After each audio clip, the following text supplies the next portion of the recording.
नमस्कार जय हिंद दोस्तों, welcome back to the channel. I hope सारे शेयर भाई बिल्कुल ही बढ़िया होंगे और मचा रहे होंगे। वीडियो का टॉपिक आप लोगों ने पढ़ ही लिया है कि ब्रेजा फेसलिफ्ट का वेट करना है या फिर टाटा नेक्सॉन 3XO में से कोई गाड़ी खरीद ले जाके। अभी जो इंडियन मार्केट में सिचुएशन चल रही है ना, बहुत कंफ्यूजिंग है। ये कुछ उसी तरीके से हो गया कि जैसे मोदी जी ने कहा था कि भाई गोल्ड मत लो, पर लोगों के घर में शादियां भी थी, अर्जेंसी भी थी, व्हाट्सोएवर जो प्लान्स होते हैं लोगों के। कई कई बार लोग काफी टाइम से वेट कर रहे होते हैं, महीनों से सालों से, उस अपॉर्चुनिटी को आने का कि भाई वो चीज आएगी तो मैं ले लूंगा।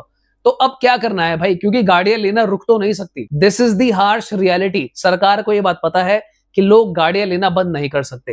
तो आज की वीडियो में मैं आपको वो एडवाइसेस दूंगा जिससे आपको राहत मिलेगी और मैक्सिमम बेनिफिट आपको मिल पाएगा। चलो फटाफट से वीडियो को स्टार्ट करते हैं। सबसे पहले स्टार्ट करते हैं टाटा नेक्सॉन और 3XO से करते हैं, because both are turbo. Brezza को अभी मैं थोड़ा सा आगे कवर करता हूं।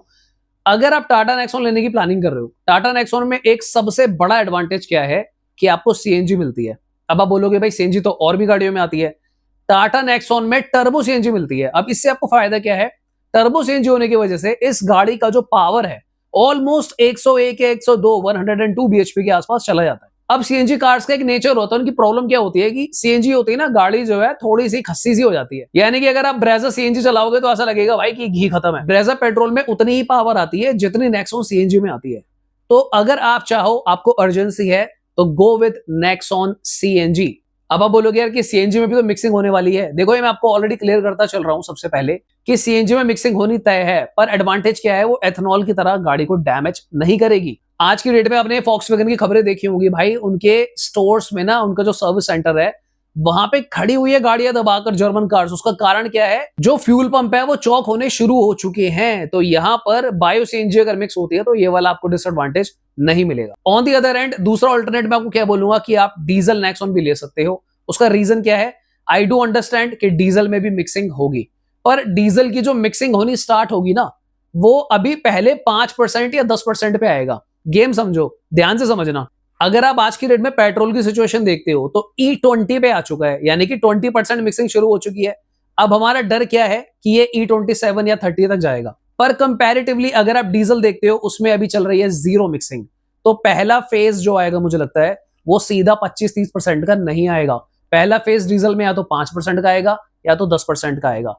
तो अगर आप अभी डीजल लेते भी हो तो भी आप फिर भी थोड़ा सा बेनिफिट वाली साइड पे रहोगे, गाड़ी उतना डैमेज नहीं होगी लॉन्गर रनिंग में। और डीजल आपको पता ही ऑलरेडी थोड़ा सा वैसे भी कॉम्प्लेक्स होता है। अगर आप उसका फिल्ट्रेशन प्रोसेस देखते हो, वैसे भी मतलब बहुत ही ज्यादा जो लास्ट की गंदगी होती है वही डीजल होता है। सो इन एनी वेज मेरे ख्याल से diesel is still good to go, पर मैंने उसको सेकंड ऑप्शन पे रखा। नेक्स्ट आप क्या कर सकते हो? अगर आप चाहो तो नेक्सॉन ईवी भी ले सकते हो, ओनली अगर आपकी रनिंग ज्यादा है मेरे भाई, घर में चार्जिंग फैसिलिटी है। ईवी लेने से पहले कैलकुलेशन पूरी करनी है, जल्दबाजी नहीं करनी कि भाई देखो E20 आ गया, सब बर्बाद हो गया, दुनिया खत्म हो गई, ईवी ले लो।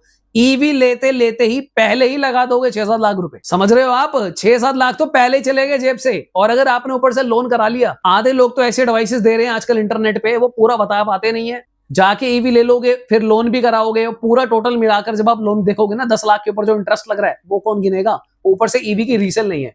The only way to recover your value from EV, यानी कि एक ही तरीका है ईवी के पूरे पैसे वसूलने का, भाई चाट जाओ उस गाड़ी को, निपटा दो बिल्कुल ही, मतलब लेट लेट के चलाना उसको दिन रात। क्या बात है सर, क्या बात है सर, क्या बात, ये बात है। जितनी ज्यादा चला सकते हो, दिन में 50 किलोमीटर, 100 किलोमीटर, बेयर मिनिमम भी रोज की 25-30 किलोमीटर नहीं चलती, तो ईवी लेने का कोई कारण नहीं है, ना कोई सेंस है। नेक्स्ट चलते हैं XUV 3XO के ऊपर। XUV 3XO आपको कब लेनी है? देखो, पेट्रोल के बारे में ना तो मैंने नेक्सॉन की सलाह दी है फिलहाल, ना ही मैं आपको XUV 3XO की फिलहाल सलाह दूंगा। क्यों? क्योंकि आपको पता ही है क्या सीन चल रहा है पेट्रोल में। पर डीजल जो है वो XUV 3XO में भी आता है। तो यहां पे थोड़ा सा कंपैरिजन बनेगा कि भाई XUV 3XO डीजल ले या फिर टाटा नेक्सॉन डीजल ले। तो गेम समझो, यहां पे डीजल इंजन महिंद्रा का भी बढ़िया है और टाटा का भी ठीक है। और यहां पे XUV 3XO डीजल लेने में आपको एक एडवांटेज क्या मिलेगा कि गाड़ी का जो स्पेस मैनेजमेंट है XUV 3XO का, वो ज्यादा है। यानी कि फॉर एग्जाम्पल, अगर आप इसका व्हील बेस देखते हो, 2600 mm का व्हील बेस 3XO में, इतना स्पेस आपको मिलता है विक्टोरीज, ग्रैंड विटारा, क्रेटा जैसी गाड़ियों के अंदर। तो वो आपको XUV 3XO यानी कि 4 मीटर की गाड़ी में ही उतना भाई आपको पैर फैलाने की जगह मिल जाएगी। सो अगर आपकी प्रायोरिटी ये है कि डीजल तो चलो हमने ले ही लिया और साथ ही में आपको स्पेस भी ज्यादा चाहिए, तो I will choose 3XO over Tata Nexon. अगर यहां पर हम थोड़ी बहुत सेफ्टी की बात करें, जो कि करने का कोई सेंस नहीं है, क्योंकि मेरे अकॉर्डिंगली भाई दोनों ही टैंक है, चाहे आप XUV 3XO ले लो या फिर आप टाटा नेक्सॉन ले लो, दोनों बहुत सेफ गाड़ी है, मैंने इनको बहुत बार चलाया है, चेक किया हुआ है हमारे चैनल पे, सारे ड्राइव रिव्यूज वीडियो सब कुछ आप जाके चेकआउट कर सकते। चलो अब बात करते हैं थोड़ी सी ब्रेजा के बारे में भी कि ब्रेजा के लिए रुकना चाहिए नहीं रुकना चाहिए, या फिर नेक्सॉन 3XO ले ले, क्या करें। देखो खुशी की बात यह है कि आप बैठे हो बिल्कुल स्वीट स्पॉट पे। स्वीट स्पॉट क्या होता है, बिल्कुल मौके पे चौका मारने वाली बात होती है। अभी मारुति ब्रेजा फेसलिफ्ट जो है इसकी ऑलमोस्ट बुकिंग स्टार्ट हो चुकी है। कुछ डीलर्स इसकी बुकिंग ले रहे हैं, कुछ इसकी डीलर्स बुकिंग नहीं ले रहे हैं। उसका रीजन भी मैं आपको बताऊंगा, क्योंकि मेरी स्टोर वालों से बात होती रहती है। दिक्कत ये चल रही है कि बहुत सारे जो लोग हैं ना, अब भाई हम इंडियंस हैं, हम बहुत चालू हैं, हम बहुत स्मार्ट हैं, टीपा टापी दिमाग लगाना ये सब, क्योंकि भाई हर कोई चाहता है ना कि बेनिफिट हो उसको। तो कुछ लोग क्या कर रहे हैं, जिन्होंने ऑलरेडी ब्रेजा बुक करी हुई है, वो दूसरे नंबरों से कॉल मिला के स्टोर में पूछ रहे हैं कि ब्रेजा फेसलिफ्ट आ गई। तो यानी कि जो ब्रेजा की इंक्वायरीज आ रही है वो बहुत ज्यादा आ रही है। तो स्टोर वालों को खुद ही शक हो रहा है कि लोग क्या करेंगे, अगर हमने अभी से बुकिंग्स ले ली तो जिनके ऑलरेडी डिलीवरी का टाइम है पुरानी वाली ब्रेजा का, वो कैंसिल हो जाएगी।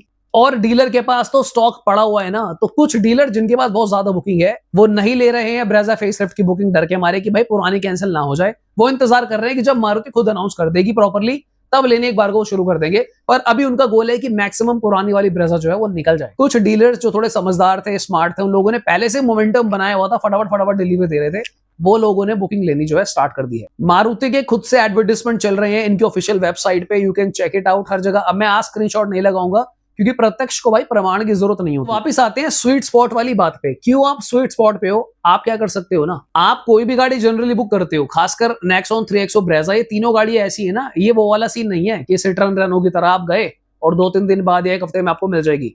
You will have to wait, आपको इंतजार करना ही पड़ेगा बुकिंग के बाद। तो जनरली क्या होता है कि ये जो गाड़ियां है ना 3 months to 4 months में डिलीवरी आपको मिल जाती है। ब्रेजा का कभी कभी थोड़ा सा ऊपर चला जाता है वेटिंग टाइम, जितना लोअर मॉडल लोगे बेस के आसपास उतना आपको लेट होता जाएगा, 4 महीने 5 महीने।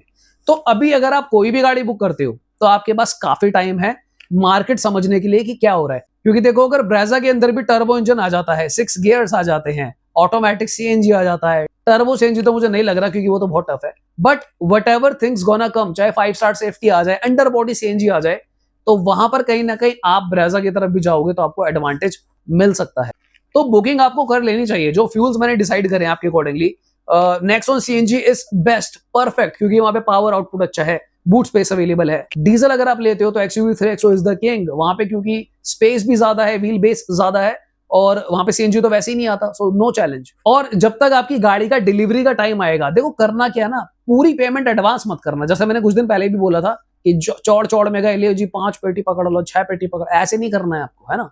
बुकिंग अमाउंट देके नॉर्मल बुक करवा लो, इंतजार करो उनका कि भाई 1-2 महीने बाद क्या होगा। 1 से 4 महीने का बफर टाइम आपके पास आ जाएगा। सरकार की जो भी नीतियां हैं, कूटनीति, राजनीति, परिनीति तो क्या हीरोइन होती है, सॉरी, डिप्रेशन, तो आपको क्लैरिटी आ जाएगी कि गवर्नमेंट भी क्या कर रही है फ्यूल्स को लेके, क्या करना है क्या नहीं करना है। सो मेरे अकॉर्डिंगली मैंने आपके आगे पूरा एक रोड मैप सा रख दिया है, थोड़ी सी आपको यहाँ पे क्लैरिटी आ गई होगी। तो बाकी चैनल को अगर आप सब्सक्राइब करके रखते हो तो मैं आपको टाइमली सारे अपडेट्स देता रहूंगा।